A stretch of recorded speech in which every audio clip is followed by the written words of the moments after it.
తల్లిదండ్రులకు టెన్షన్ మొదలైపోయింది. ఎందుకంటే ఈ రోజు నుంచి 10వ తరగతి పరీక్షలు మొదలయ్యాయి.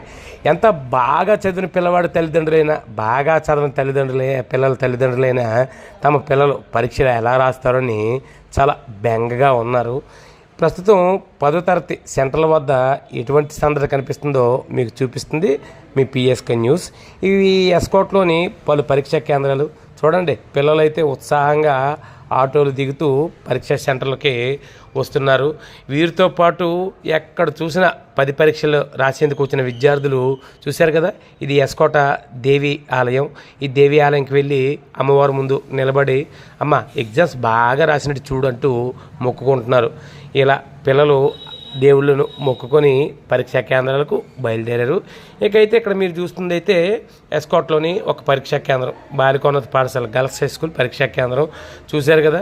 పిల్లలతో పాటు వాళ్ళ తల్లిదండ్రులు కూడా పరీక్షా కేంద్రం వద్ద తమ పిల్లల్ని ఎప్పుడు లోపల పంపిద్దామని చెప్పి వెయిట్ చేస్తున్నారు.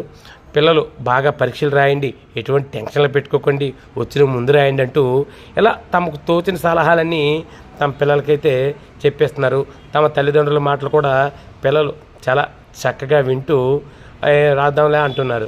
ఇక్కడ చూశారు కదా, మనకి పరీక్షా కేంద్రంలోకి వెళ్ళేందుకు విద్యార్థులు అయితే వేచి ఉన్నారు, ఇంకా వదలలేదు. దీంతోపాటు పరీక్షలు ఎలా ఉంటాయని బ్యాంకు కూడా వాళ్ళ లోపల ఉంటూనే ఉంటుంది.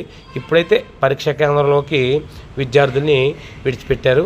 ఒక్కరొక్కరిగా లోనికి వెళ్తున్నారు.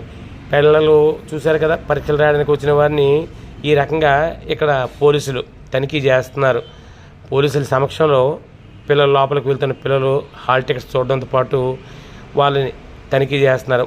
ఆడవాళ్ళు, మగవాళ్ళు ఇలా తనిఖీ చేసి లోపలికి పంపిస్తున్నారు.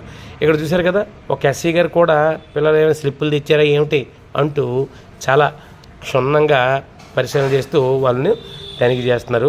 మొత్తానికైతే 10వ తరగతి పరీక్షలు అయ్యేంత వరకు విద్యార్థుల తల్లిదండ్రుల్లో టెన్షన్ చాలా ఎక్కువగా ఉంటుందనేది కాదనలేని సత్యం.